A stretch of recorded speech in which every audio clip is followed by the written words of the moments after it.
Yeah, take myself again? Yeah, I got you. Okay. There you go. Thank you. Narcissist. Gotta get it for the gram. Okay.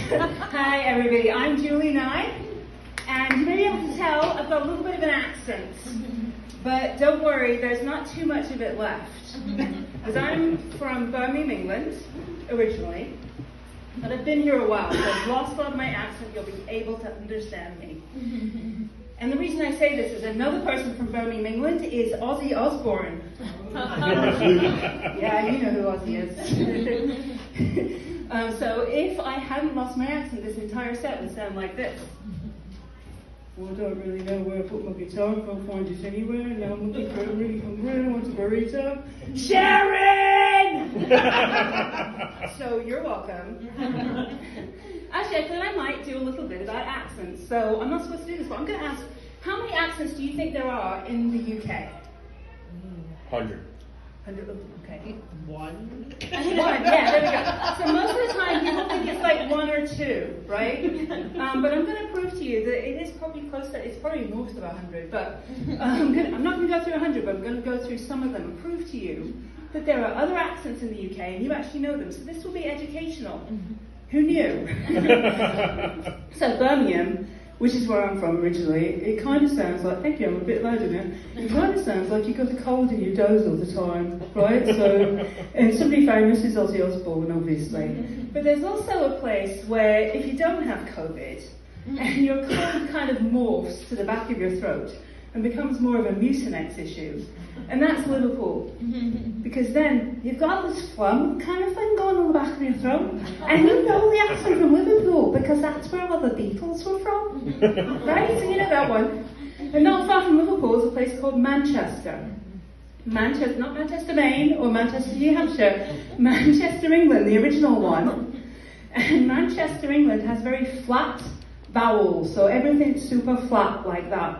And you may think, I may have heard that accent before, and you'll have heard it before because it's almost every accent on Game of Thrones. And if you don't know that, you know nothing, Jon Snow. So I've gone north from Birmingham to Liverpool to Manchester. If I keep going north, I'm going to end up in Scotland. And there are several very many Scottish accents, but the ones you probably know the most is like Scots, like classic Scots, right? So if I had a classic Scots accent, you'd know that too, because it sounds a lot like Shrek. And if you cross this tiny strip of water between Scotland and another island to the west, you come to Ireland, and this is super confusing, so just to recap. There's the United Kingdom, it's got England, it's got Wales, it's got Scotland. We've talked about England and Scotland so far. It also has Northern Ireland, and then it's got this other bit below it, which left the UK. You know, kind of like Maine did with Massachusetts. So it left the UK, and they're very happy about it. And that part's called Ireland. But the part that has not left is called Northern Ireland.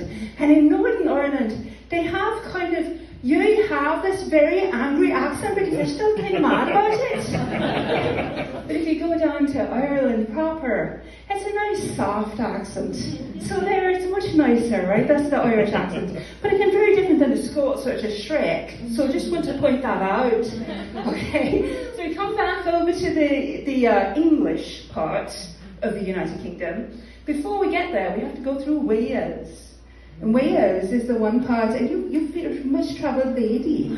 you know this, okay, that's good. So Wales is the one part of the English Isles that has some kind of mountains. And that's why the accent goes up and down like that.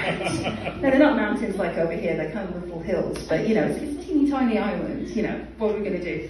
So in Wales, you might have heard from the singer Tom Jones, or the actress Catherine Zeta-Jones, because everybody in Wales has the last name Jones. But after you pass through Wales, you're going to get back into England. You're going to go right over Birmingham, don't stop. And then you're going to go to London. And a lot of people heard of London accents, and especially the Cockney one, right? So if I kind of talk like that, I'm kind of a London accent, right? And Cockney is known for having its Cockney rhyming slang. So I might say, I'm going to go up the apples and pears, and that means I'm going up the stairs. So nobody knows what anybody's talking about. Not far from London, though, there's a place called Essex. And you may know Essex if you watch any reality TV set in the UK, because for some reason everybody is from there. And just to be clear, just because I have this accent doesn't mean that I'm smarter or classier than any of you. I mean, I am, but it's got nothing to do with the accent, because in England we have just as many trashy TV shows as you do over here. And for some reason they're often set in Essex. We're going to hear some lady talking like this. I don't know what he thinks, really. I'm not that kind of girl. I'm not that kind of hot tub, so I told him, whatever. That'd be your classic Essex accent. Now, London, strangely enough, is about half a world away, literally, from Australia, and yet the accents sound a little bit similar. So, and I haven't been to Australia. I do want to remind you, my last name is Nye, like the science guy. Yeah. If I ever go to Australia, I really want to have this conversation right here, which is, I'm checking into a hotel, right? And they say, hello, miss.